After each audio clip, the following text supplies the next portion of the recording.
Should ChatGPT be your financial advisor? Is disability insurance worth it? And what review did Jake from Facebook Marketplace leave me? You're about to find out.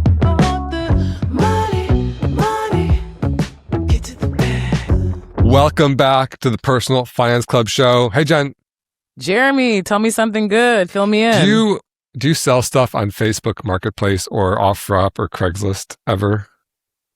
I really haven't, to be honest. Oh, really? You're not like a Facebook Marketplace seller or buyer? No, do you buy stuff there? I haven't really. Anytime I do, it's always a shady person. Well, I mean, that's part of the fun, isn't it? So I never get that far. Like I tried to buy like weights one time and the person was weird and I was like, I don't want to meet you in the middle of LA. Like if you can't even have a Facebook conversation. I admit, like anything when you're like looking at through the lens of like being a female in a big city, you're like, oh, that might be a bit sketchy. But like, what do you do? Like if you have like a TV, like you buy a new TV and you have an old TV, like this certainly has value to it. It's like, you know, much less than what I paid for it. But like, what do you do with that?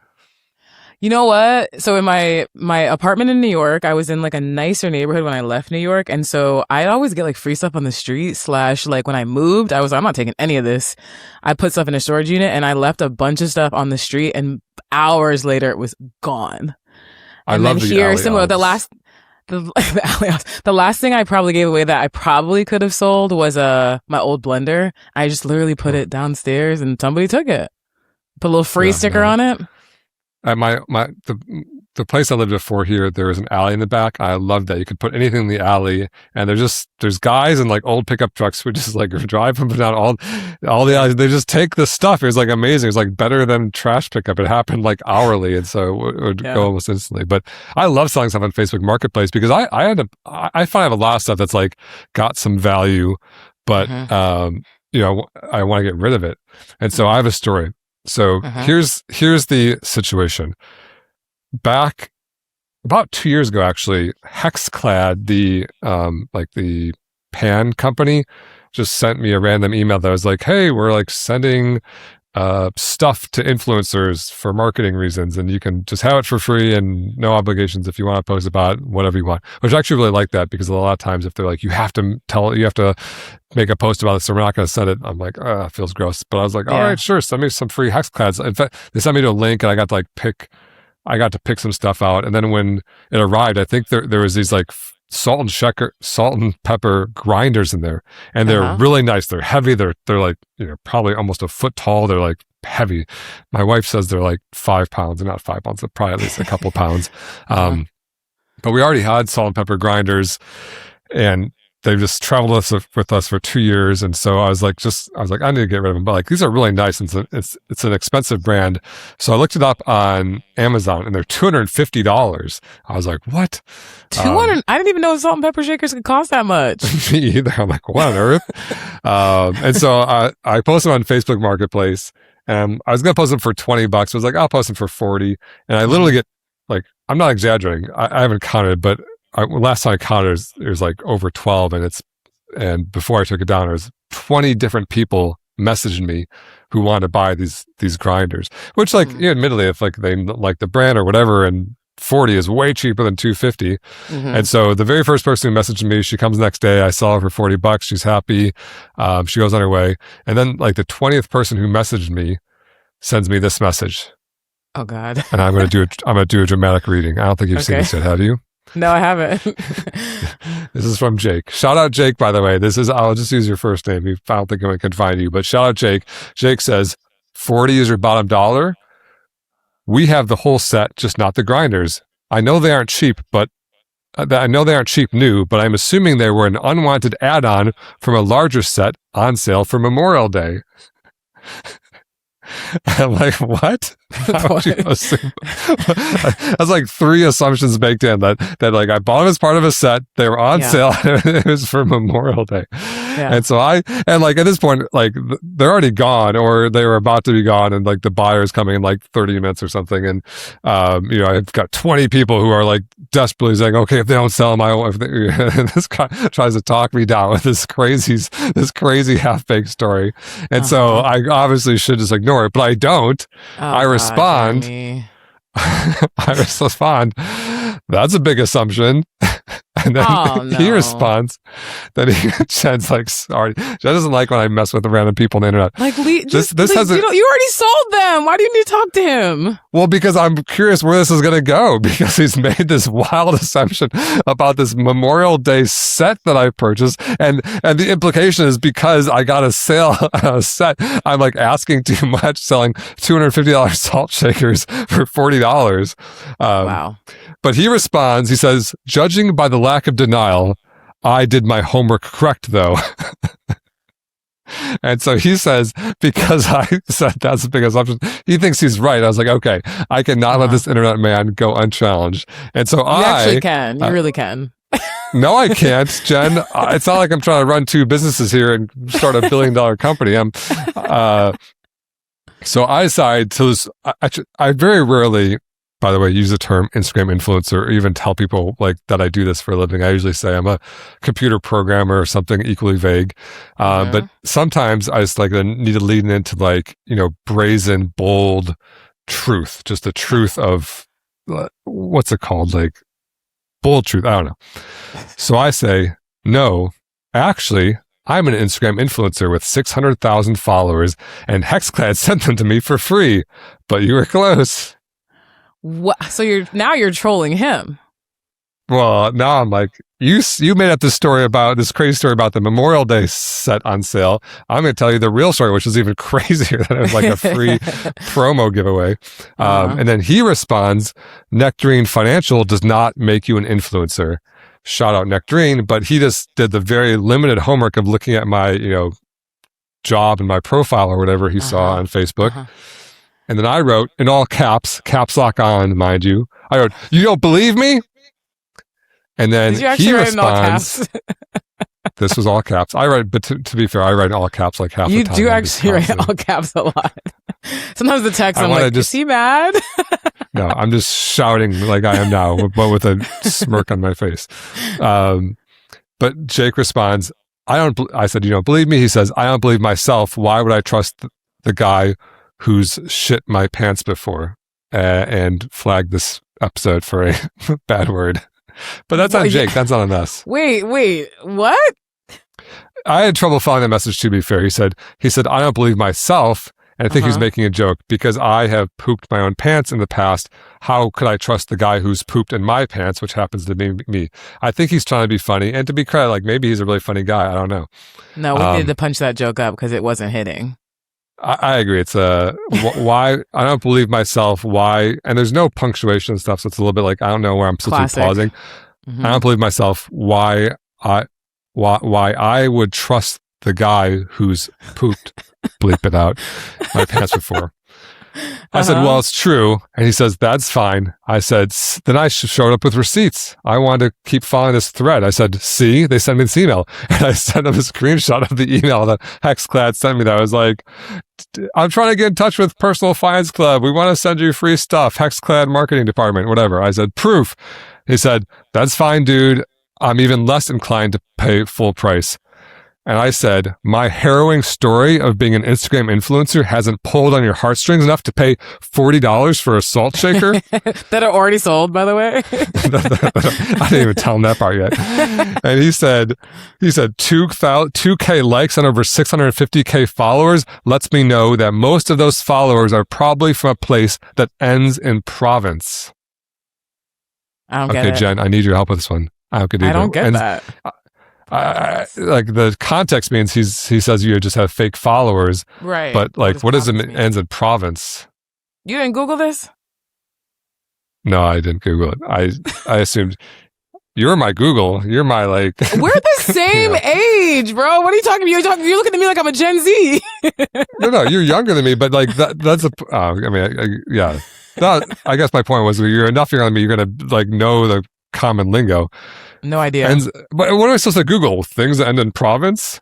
All right, I just asked ChatGPT and it's just kidding. It gives me nothing. It just says, they're likely referring to a country where administrative regions are called provinces.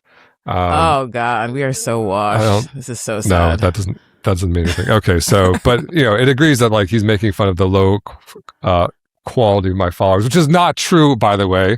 And 2,000 likes ain't that bad. Look at other. By brick. Exactly. Like we do much better than other big accounts. Trust me. Uh, And so he says that, and I say, now you're knocking my content. Price just went up. Now they're $45.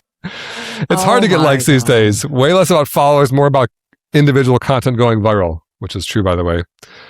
He responds, cool, enjoy your retirement. I'll be sure stop by the podcast and see how all 30 of them are doing.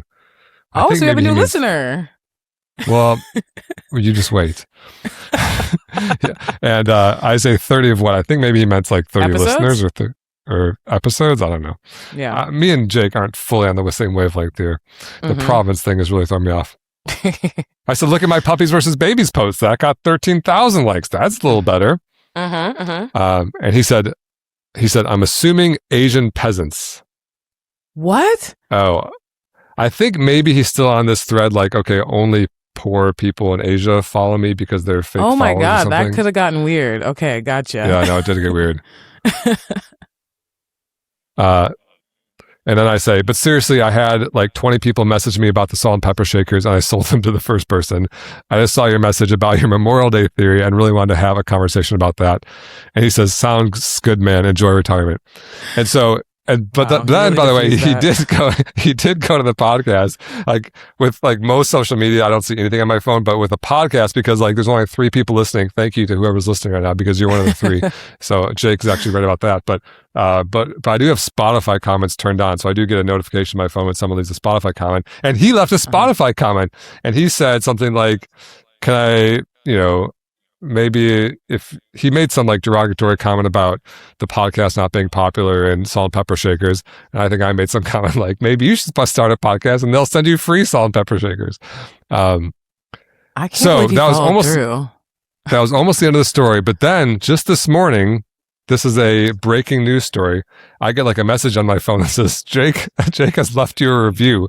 Leave him a review to see the review he left for you. I was like, oh man. A review where? On Facebook Marketplace? Well, Facebook Marketplace, you can review each other to see if you're like selling scams or whatever, which by the way, Jen, when you go on Facebook Marketplace, you can use that because you can see if someone has like 100 5-star reviews, they're probably like selling what they say they're selling. And if they're brand new or have bad reviews, then you can be more cautious. But I was like, oh no, actually I do kind of sell a lot of stuff on Facebook Marketplace or OfferUp. So I'm like, I don't really want bad reviews.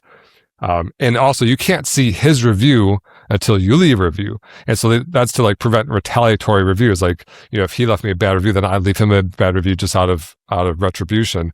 And so I was like, I know this guy hates me. Like, I'm just like being a dick about like saying how many followers I have, which is like the most obnoxious thing you can do in this world. And I was kind of like messing with him. And I was like, what do? I was just going to ignore it. But I was like, I got to leave him a review. I was like, do I leave him a bad review? Now I kind of wanted to. I was like, no, I'm going to leave him a 5-star review. So I left him a 5-star review. I just said, I didn't end up making a transaction with Jake, but he seems like a cool guy or something like that. And then, what was his review? Oh my God, I'm well, chomping Jen, at the bit. what score do you think he gave me? He could have given me 1 through 5 stars. What score do you think he gave me? I think he gave you 1. That's what I thought he was gonna give me 2. But here I actually have it, and I'm gonna read it for you right now. Here is Jake's actual review. Jeremy was a joy to work with. I really enjoyed the part where he showed me all of his social media pages. I appreciate him being transparent about his follower count being inflated. I respect that kind of honesty and would buy from him again. 5 stars. Wait, what? So Jake's kind of a bro. He gave me a 5-star review. I I wasn't going to review him at all, but of course I left him to see what he reviewed me. And I'm glad I gave him a 5-star review too. I was like, you know what? Like, I'm gonna lead with kindness. And by the way, Jake, if you're listening, newest listener, Jake. Now we have 4 listeners. Jake is our 4th listener. Amazing. Jake, I didn't agree that my follower count was inflated. I just said the algorithm has changed these days where your followers don't always see all of your stuff. It's more about individual content going viral. So does this motivate you to want to sell more on Facebook Marketplace? Absolutely not. But that was an incredible story. I figured it would. All right. Well, that just proves my point that people are wild on there. No, this was a normal interaction too. Yeah, I don't like that. The lady who bought my pepper shaker did roll up in a brand new looking Range Rover. So that's why she has a Range Rover, because she looks for the deals. 100%. She's not wasting $250 on salt shakers. She can get it for $40, and she can put it into nicer things. She's living by the 2 rules, maybe, or at least one of them. I don't know. At least one of them. She's living below her means on high-end salt shakers, I guess. Mm-hmm. All right. Although, in fairness, I probably spend max of $6 on salt and pepper shakers, so I don't know how much she's living below her means. 40 starts to sound like some sort of bargain when we've anchored the price so high, but you could definitely get them at Vons for like $1 each. Or right. All right. Amazing. Let's go into the show. What's the first segment? Do it. Let's get into the first segment. Scroll Patrol. Scroll Patrol. You had to really pause there. You had a really bad pause there, Jen. Sahil sometimes has to cut. You gotta like give that no air time. So sometimes it cuts, and Sahil's our editor, by the way. He's fighting for his life. I know. I'm like, sometimes I listen to the edit and I'm like, wow, he really squeezed it in there because I gave no pause. Sorry, Sahil. Exactly. All right. Did I even do the callback? Did I say Scroll Patrol? Should we just do it again? Okay. Let's do it again. Let's get into our next segment. Scroll Patrol. Scroll Patrol. You don't have to pause. Okay. That was a pretty quick pause. All right, go ahead. Warning to you, Jeremy. This video is a little long, but I feel like it will be worth it. It's like over 2 minutes, but I feel like it will be worth it. Over 2 minutes long. Okay. It's good. So let's click on this and watch it together, and then you can let us know what you think. Yeah, and I've never seen this video before. I'll be reacting in real time. It is strange how quickly cartels form in any sort of financial situation. Today, in my Duke and Silicon Valley class, I gave each student a bag of Skittles, and I told them to trade their way to victory. Each person is going to receive a bag of Skittles. The funny thing is, later this month, my students are going to be visiting Apple, Meta, Google, some of the biggest companies in the world.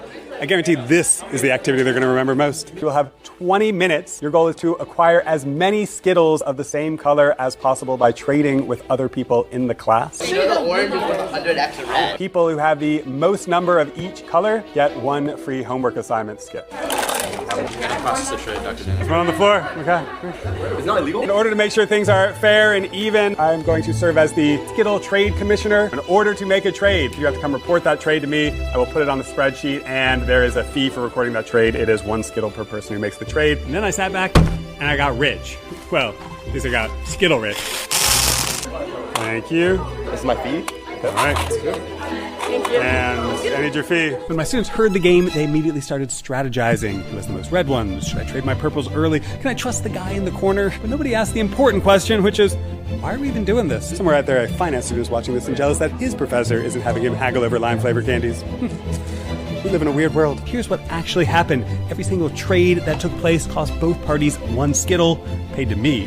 Which means I didn't trade once, and I wasn't competing in the game, but by the end of 20 minutes, guess who had more Skittles than almost anyone else in the room? I got a nice little collection. The thing about this game my students were playing, well, I designed it so that no matter who won, I would benefit from their actions. And that is a business model that should sound more familiar than it maybe does, because if you think about it, every time you use a credit card, Visa or MasterCard takes a cut of the transaction. Every time you buy or sell a stock, the exchange collects a fee. Every time you watch your favorite team, the team owner profits, regardless of whether that team wins or loses. And every time you post on social media, the platform sells your attention to advertisers while you're busy trying to get likes. My point is, we spend enormous amounts of energy and money playing games that someone else designed and competing for prizes that distract us from asking the only questions that actually matter. Who designed this game?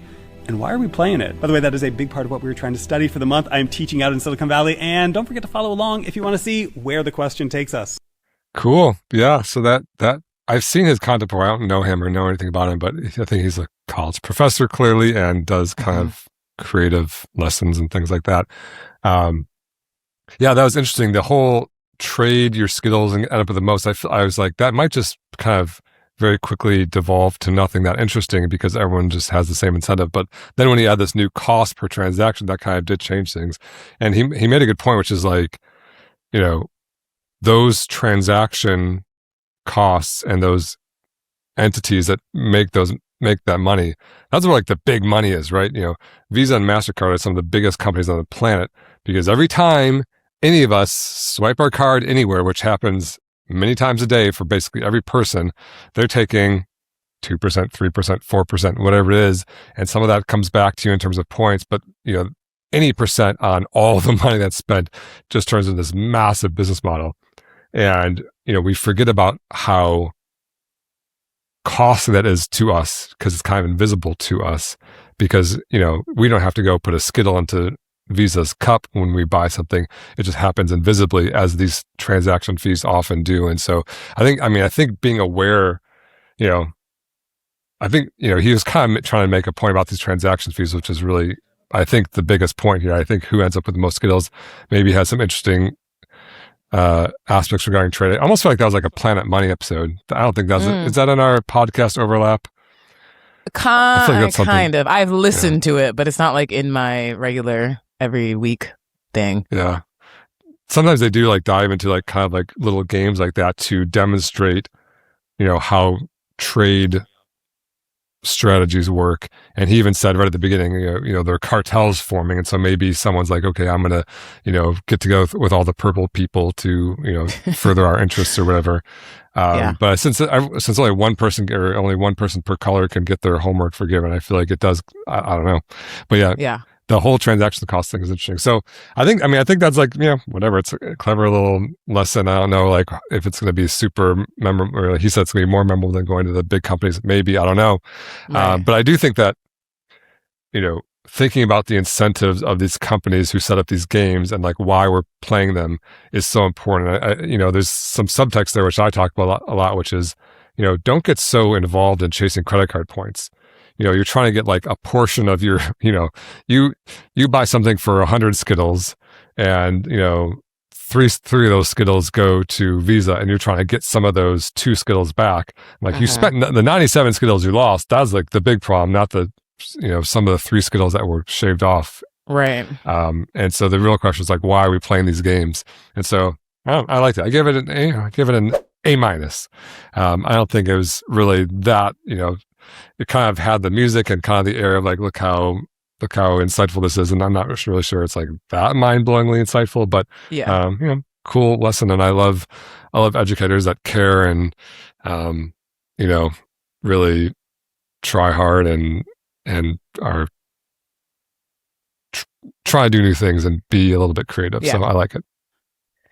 Yes. I know I have a few teacher friends and they are really struggling with just kids being buried in their phones. So I feel like maybe it's a little bit different in college, but it's probably anything that can kind of get your students' heads out of their like laptops or phones is probably good. Just like something memorable that's not just like write this paper or listen to me lecture. So I thought it was cool.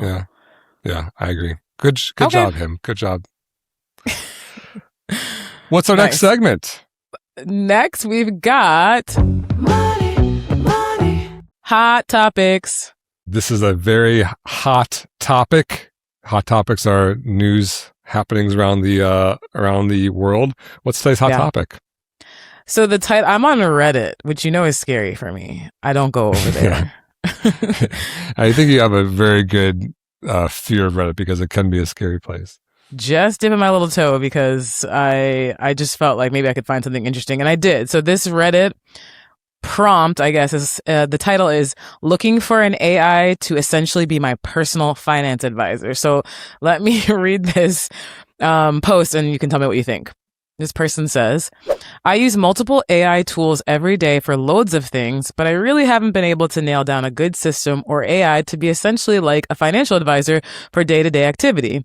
I don't even want or need it to like move money or like look into doing stocks. I'll handle all that on my own. I just want to log my monthly bills, subscriptions, wants/needs list, debt tracking, and daily expenses. And then every week I tell it what my paycheck is, and it essentially tells me the best way to allocate my money since I am so bad with keeping track of that.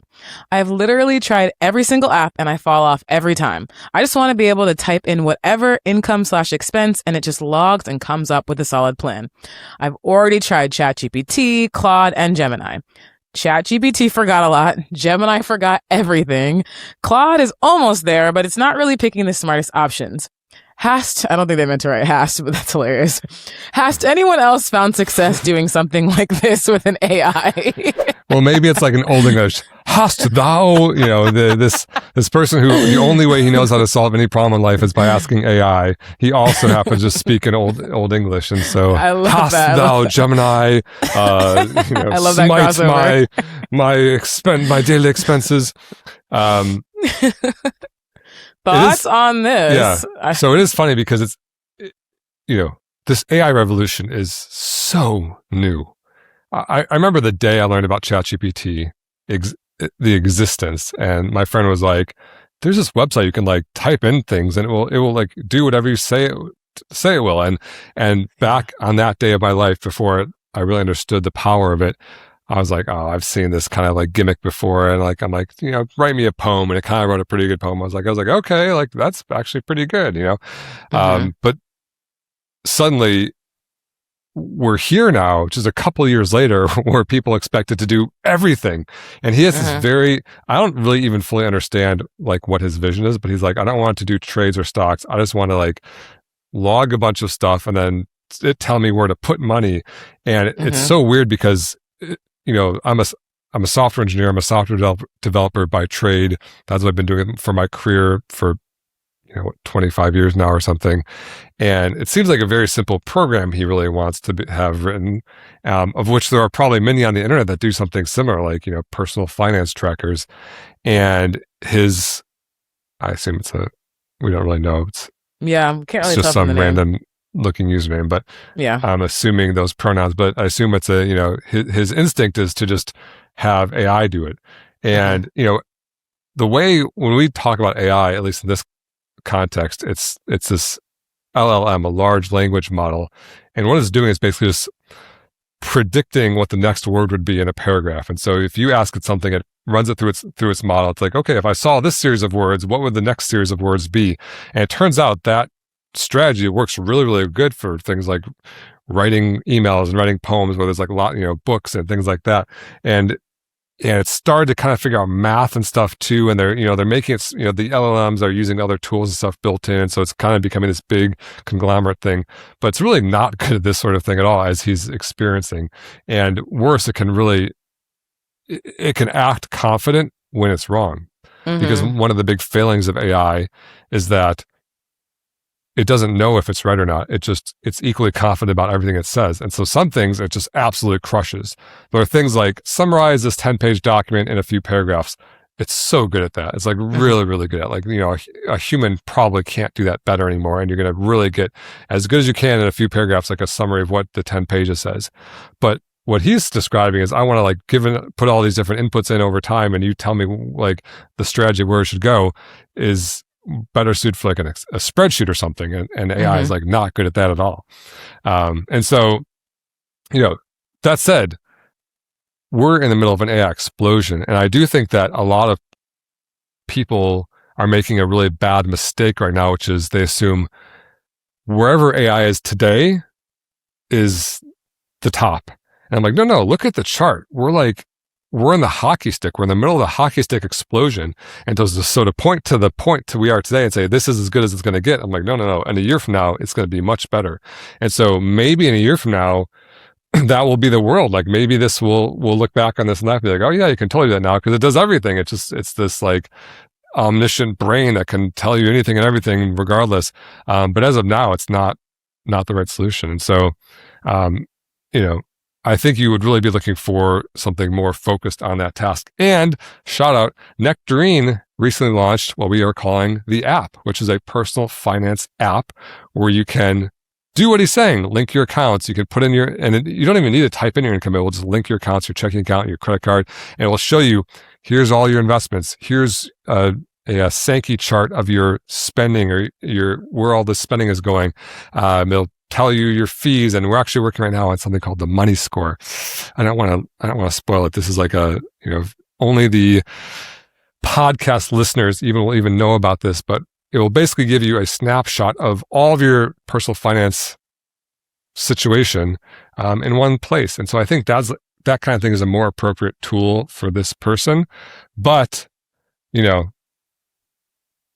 don't know where AI is going. But I'd say for this guy, he probably just needs some other software tool or even a spreadsheet and a plan, a simple plan. It sounds like he's made things overly complicated. Like, where should the money go? I'm like, hey, pay off your debt. Step 1. Step 2, save an emergency fund. Step 3, invest until you're on pace for healthy retirement. Follow what we call our phases of investing. Then you wouldn't need to rely on AI to solve this mess. You would just have a simpler picture of it in your own head and maybe a small spreadsheet.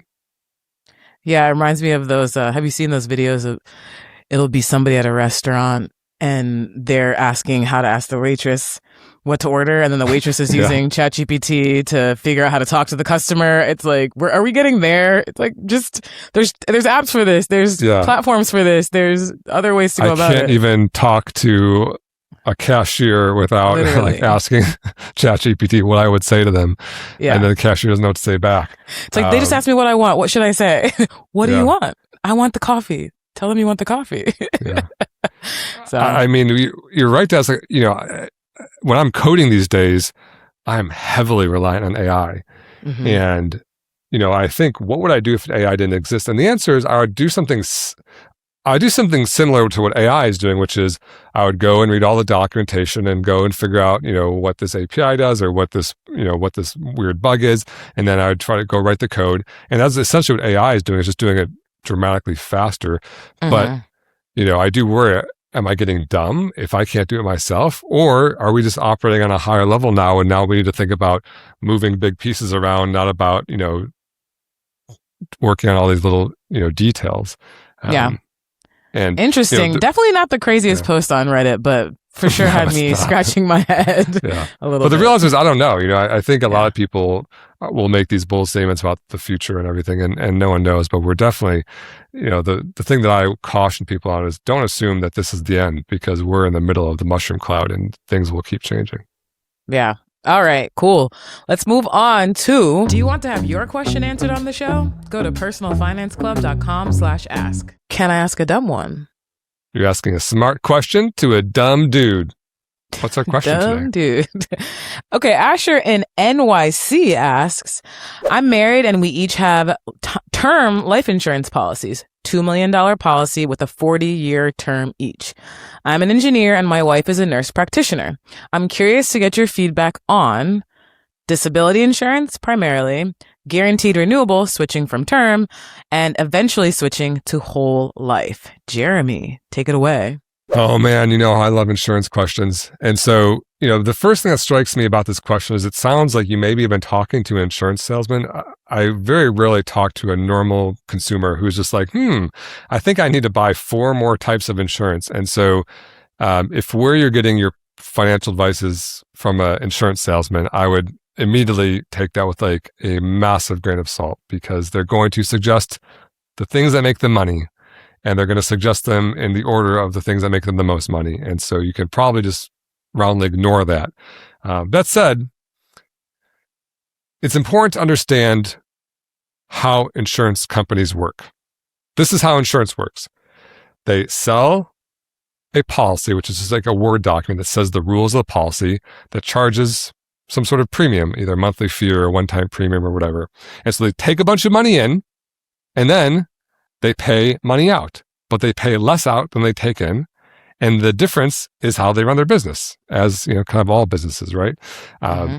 And so if you're looking at that model, okay, I'm going to give you 100, and then on aggregate to all of your consumers, you're going to give back 80 or 60 or 50 or whatever the rate of, whatever the return percentage is, and think, I want to put a lot of money into that machine. That's a bad idea. Right? Anytime you're putting money in and getting less out than you put in, that's a bad idea. And so the strategy with insurance generally is not to try to get out more money than you put in. That's like trying to go to the casino and play roulette and win over time. You're not going to. They're paying out less than they take in. That's just how it works. That's how they stay in business. That's how the whole insurance industry, massive multi-trillion-dollar industry, whatever it is, that's how they exist. So you're not going to win by getting more money out than you put in, right? What it is just a tool to mitigate risk that you cannot bear on your own.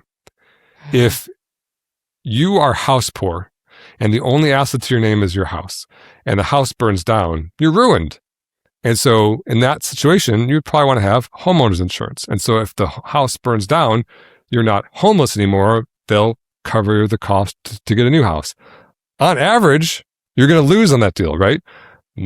For all the home insurance that insurance companies sell, they might take in $1 trillion of premiums and only pay out $500 billion of payouts. And the difference is how they make their business.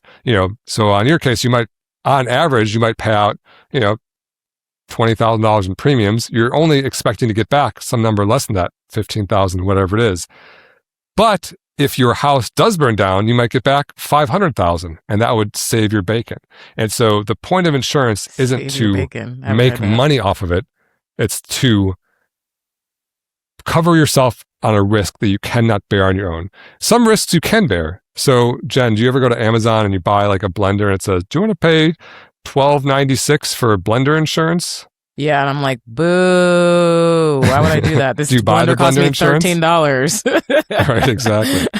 And the little insurance company that's running that, whether it's Amazon or some third party, they're like, yeah, we know the deal here. Most people's blenders don't break, and when they do, it's pretty expensive to fix or whatever. But the insurance itself is so cheap looking. You're like, oh, it's only $12, whatever, might as well. That they have a whole business there, right? For a risk you can bear, like I can bear the risk of my blender breaking because I can go repair it, throw it in the trash, buy a new one, whatever my options are. But I'm not ruined. I just would buy a new one. So you would never put money into a place where you expect to lose money, like the insurance machine, unless you can't bear that risk, like your house burning down. Mm-hmm. Okay, so that said, you asked about 3 different types of insurance: disability, guaranteed renewable, and whole life. I'm talking mostly about disability because a lot of people ask about this. Mm-hmm. Disability insurance is where you pay a premium, usually a monthly premium, and then it generally covers a % of your income if you were to become disabled. So for example, let's say I'm a doctor making $500,000 a year, and I'm like, if I break my hands, let's say I'm a surgeon, if I break my hands and I can't do my job anymore, then I'm ruined. I'm like depending on this $500,000 a year. And so I'm going to pay a relatively small monthly amount that if the unlikely thing happens and I break both my hands, then at least I'll be able to afford to live because the insurance policy is going to pay 60% of my income. The same rule applies here when you're deciding if you should do it. And that rule is, do you need to cover that risk, and can you not bear that risk? If I am a 80-year-old person and my net worth is $10 million and I make $100 a month working at the pet food store because I just like pets, I don't need disability insurance, because if I become disabled and I lose my $100 a month, I don't need $60 a month to make ends meet. I'm 80, I have $10 million. That's not important. Mm-hmm. If I'm 30 and my net worth is 0 and I have 2 young kids and I'm making $250,000 as a medical device salesperson, and then I get some sort of horrific disease and I can't work anymore, that's a risk I cannot bear. My kids still need to eat, and I'm making a lot of money. And so there are situations where you say, okay, I might take a bit of this big income of mine and buy some disability insurance to cover me in case the bad thing happens. But I'm going to tell a story about disability insurance. And I'm going to tell you how it works. I'm going to tell a story because I think there's this cultural assumption that if you're not buying a lot of insurance, you're being a naughty personal finance person. Oh, you better be insured. Got to pay insurance. And so it's important to know what you're actually buying. So with disability insurance, there's a few things. One, you don't get paid until after the waiting period. And the shorter the waiting period, the more your premium. So that waiting period could be 30 days, 6 months, a year. So for example, if you stub your toe really bad and can't walk at your Amazon warehouse job for a week, you don't get any disability insurance for that week. They're like, oh, your waiting period was 6 months because you broke your ankle for 3 months. Doesn't matter. You get paid nothing. You also don't get paid anything after the policy limit. Sometimes that disability insurance runs out in 2 years, 5 years, or when you're 65 or when you're 67. And it all depends on this agreement you make with the insurance company. And the rules of that agreement are always in their favor. Just like the roulette wheel always is going to pay Vegas over time, the insurance company is always going to win over time. And so trying to balance this, like, should I pay more premium to get a lower waiting period, or pay more premium to get a higher policy limit? It's just this game that's unwinnable because you don't know when you're going to become disabled. If you do become disabled, then you would generally get, again, just depending on this agreement you have called a policy, maybe 50, 60, or 70% of your income. But even that's subject to a cap. So like, let's say you make a ton of money, there might be a dollar amount cap saying, okay, we'll give you 60% of your income, but not over $10,000 a month. And so you're like, okay, well, I've been paying this huge premium, but now I'm only going to get $10,000 a month, even though I'm making $30,000 a month. And so you can see the insurance company is like covering themselves on all these edges. And then what you get is like, what's the leftover in the middle? Okay, I'm going to get a few months of disability payments, until I'm better, but not after 2 years, or not before 1 year, or whatever it is. Some concerns here are, it's basically up to the company to decide if you've become disabled to their satisfaction, and Jeez. a bunch of other caveats. And I always think of insurance companies as having two departments. One department is designed to get you to give them your money, and the other department is designed to not pay out any money back. And that's all the people you talk to at the insurance company are one of those two people. Like, the salespeople try to get you to give them their money, and then the claims people try to not give you any money back when you make a claim. And so I'm going to tell a story with her permission. My wife, Andrea, somewhat recently, about 1.5 years ago, gave birth to my child, Ty, who's an adorable, healthy boy. And when she was working, an insurance salesperson said, hey, if you become pregnant, you can get disability insurance to cover you after you give birth. And it was like a self-employed focused insurance company. And so she's like, okay, that's actually a good idea, because I'm self-employed. I'm a high income earner. I'm a lawyer. I'm going to be unable to work because I'm having a baby for a few months. And the premium wasn't that crazy. It was like $60 a month or something. And so she's like, okay, I'll do it. And the insurance salesman, whose job it was to get you to give them your money, said, yeah, every pregnancy is covered. You can get paid for 2 or 3 months, whatever it is. And Andrea, very reasonably, being a reasonable personal finance person, said, okay, I'm going to do the right thing and get insured like it seems like I'm supposed to. Then a few things happened. During her pregnancy, the later months of her pregnancy, like, months 7, 8, 9, she got really sick. I'm 45. I'm not going to say how much younger than she is, but not so much younger that, pregnancy can't cause issues. There's a high risk pregnancy for a few reasons. We're going to get some advanced imaging, and she was having serious, I forget all the things.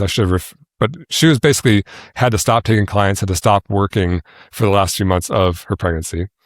And then we went in to give birth when she went to labor, and we were like, 90% of the way to the baby coming out. And then a doctor we'd never seen before busts into the room and says, hey, we need to cut this baby out of your body right now, or you or the baby are at risk. And, this is getting kind of serious. But they often say that, having a baby is the best day of your life, but it was one of the worst days of my life, because I thought I was going to lose my wife and my, unborn child. So she had an emergency C-section.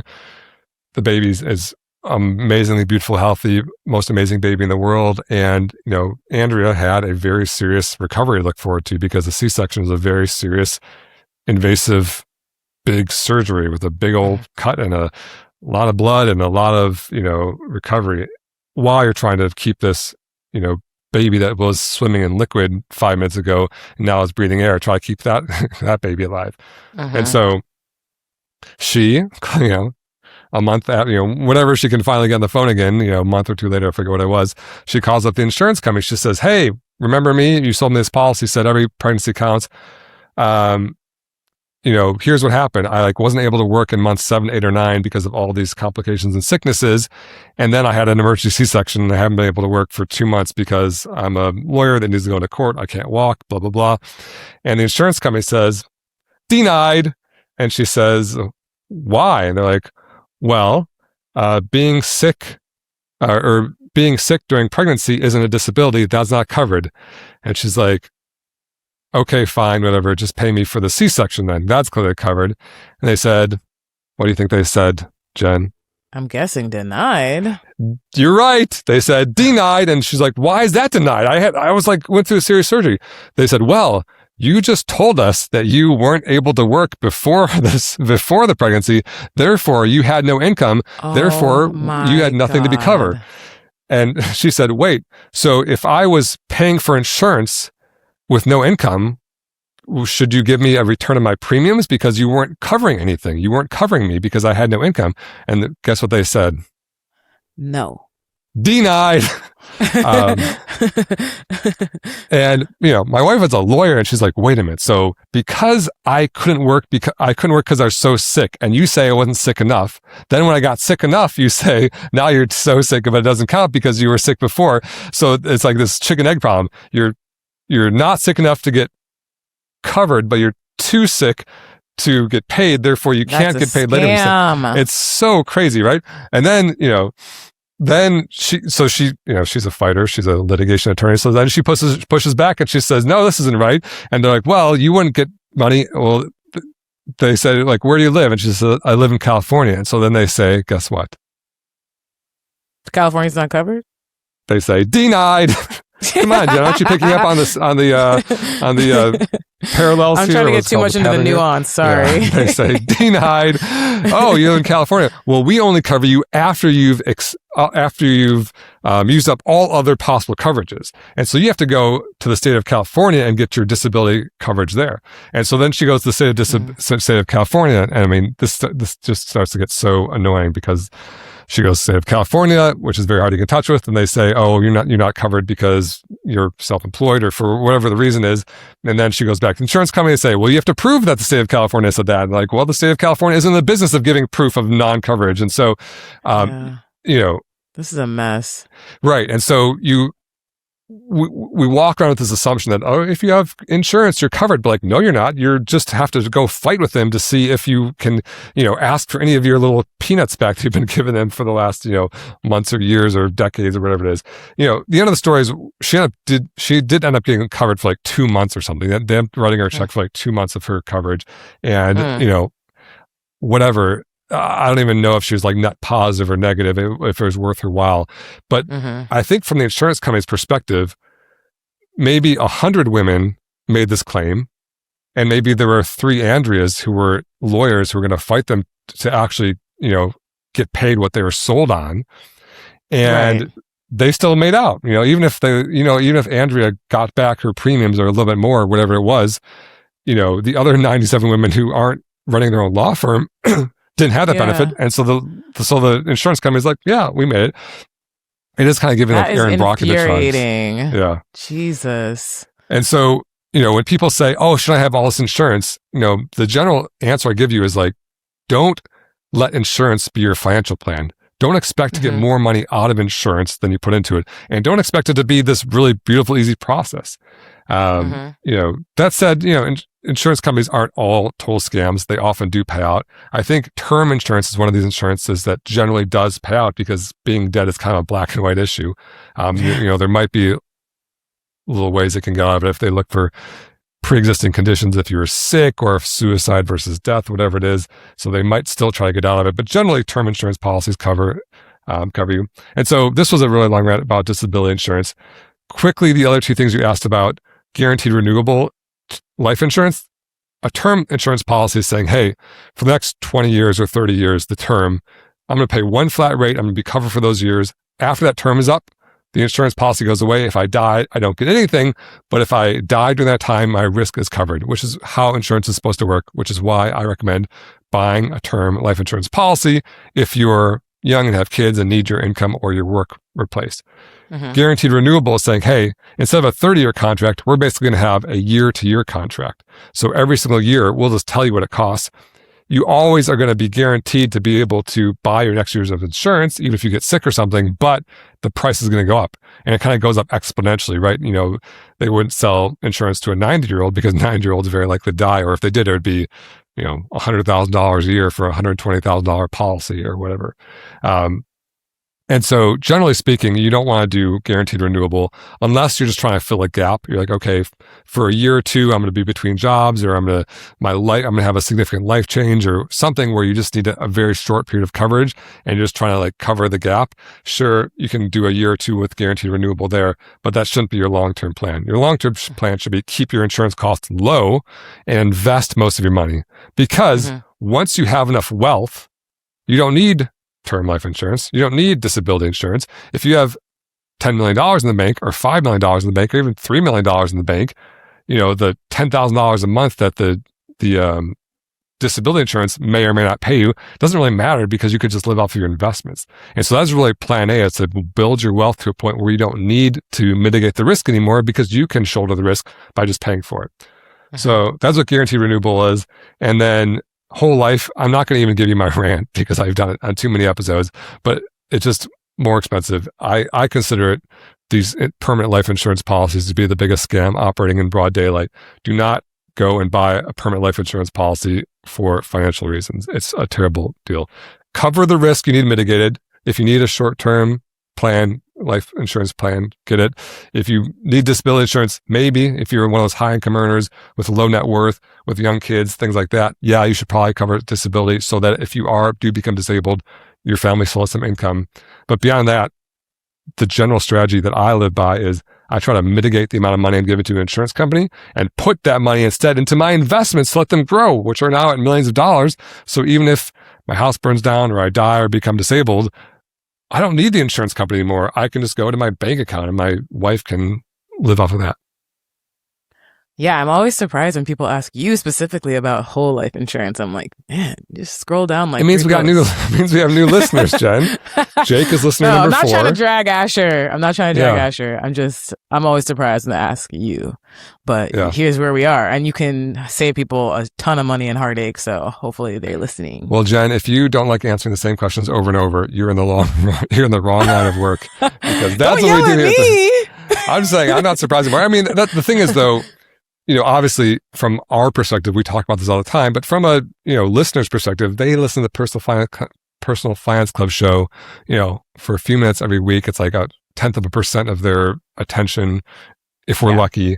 And so, we need to beat the same drum over and over, because maybe they're hearing from insurance salesmen the rest of the week, Well, Jeremy, let me tell you something. You make it feel brand new every time. Thanks, Jen. We try to keep it fresh here at the PFC show. Should we move on to our last segment? Let's do it. What is it? Jeremy had time today. I'm in the comments and you are flaming me. You're tearing me to shreds. They're not. Most of the comments are actually very nice. There's even hard eyes on this comment.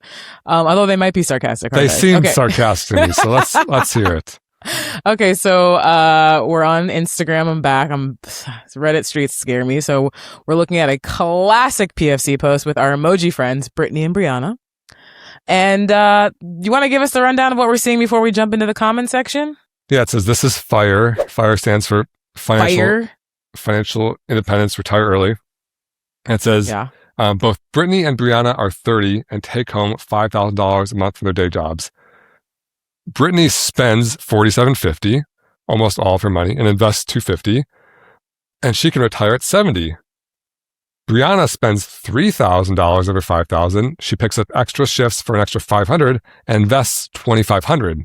So Brittany's investing $250, Brianna's investing $2,500, and Brianna retires at 43. And it says FIRE stands for Financial Independence, Retire Early. Brianna's investing saved her 27 years of work. And so they both, on the face of it, make the same amount of money. Brittany spends all her money. Brianna lives well below her means and then even picks up extra shifts to invest this massive chunk every month.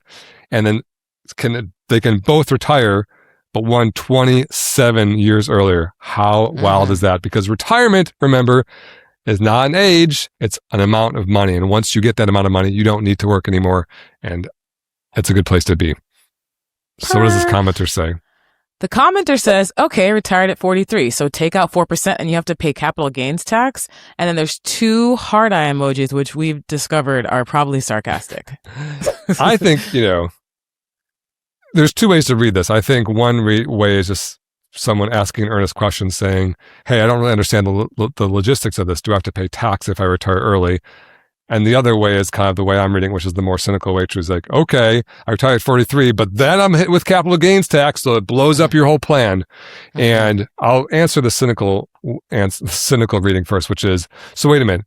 Your plan, if you don't want to pay capital gains tax, is to work 27 extra years. You'd rather work for 27 years is like a life sentence in prison. I mean, not that working is a jail sentence, but you'd rather work 27 years than like pay some tax, first of all. Second of all, capital gains tax is taxed way lower than income tax. So you're already paying tax. You're paying tax on your W-2 that you're making. And so this is now would just be paying tax on your investments, and it's taxed at a much lower rate. So not only are you paying tax either way, but you're paying tax at a lower rate. And the third point I'll make is that you're going to owe that tax anyway. If you're paying capital gains tax, you can pay it now, you can pay it later, but you're still going to owe capital gains tax. Of course, there's a whole issue of retirement accounts, and there's Roth accounts, and there's traditional accounts, and some you pay tax before and some you pay tax after, and there's requirements that you be under 59.5. And we've gone into that many, many times, and we'll go into it many, many more times. But the basic takeaway here is that don't let the existence of tax be a reason to throw your life away because you're trying to not pay a small bill to the government. Because trust me, the government's going to get their money whether you're 43 or whether you're 70. If they're asking the earnest way, which is how does the logistics of this work? If I'm 43, do I have to pay tax on my investments? The answer is maybe. There's lots of ways to get at money when you're 43. You can have a brokerage account. You can live off the principal of your Roth IRA without paying any tax. You can live off the principal of your brokerage account without paying any tax. You can, do a Roth conversion ladder by taking your old 401k and converting it to a Roth 1 year at a time and, not paying tax on that. There's lots of ways. Some involve paying tax, some involve not paying tax. And you can be a little bit strategic about that. But generally speaking, if you're in a position to even talk about that strategy, you're doing incredibly well because you're 43 and you have probably at least a couple $1,000,000 invested, and you don't want to pay too much tax, but if you pay a little bit to tax and can take out $50,000 a year and live or whatever it is, that's pretty good. I recommend it. So, yeah. What do you think? You think they're being sarcastic? Or you think they're being earnest?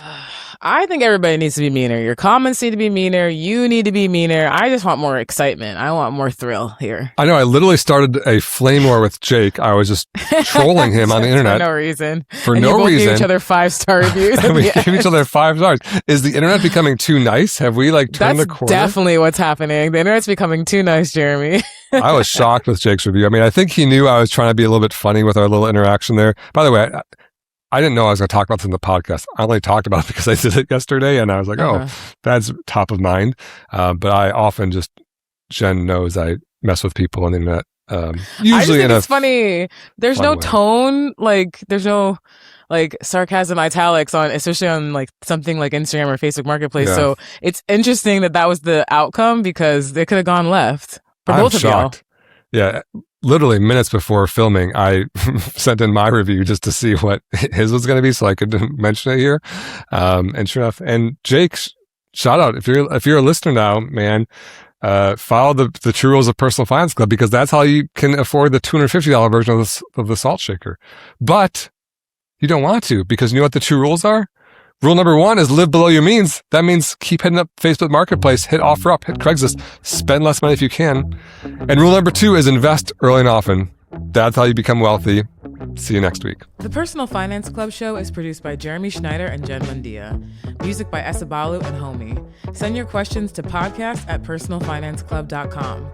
The Personal Finance Club show is co-hosted by Jeremy Schneider, who is a co-owner of Nectarine, an SEC-registered investment advisor. The views expressed on this show are those of the hosts and guests and do not necessarily reflect the views of Nectarine. Please refer to hellonectarine.com for all relevant disclosures. This podcast is for informational and educational purposes only and should not be construed as personalized investment advice or a solicitation to buy or sell any security. Listeners should consult their own financial, legal, or tax professionals for advice specific to their situation.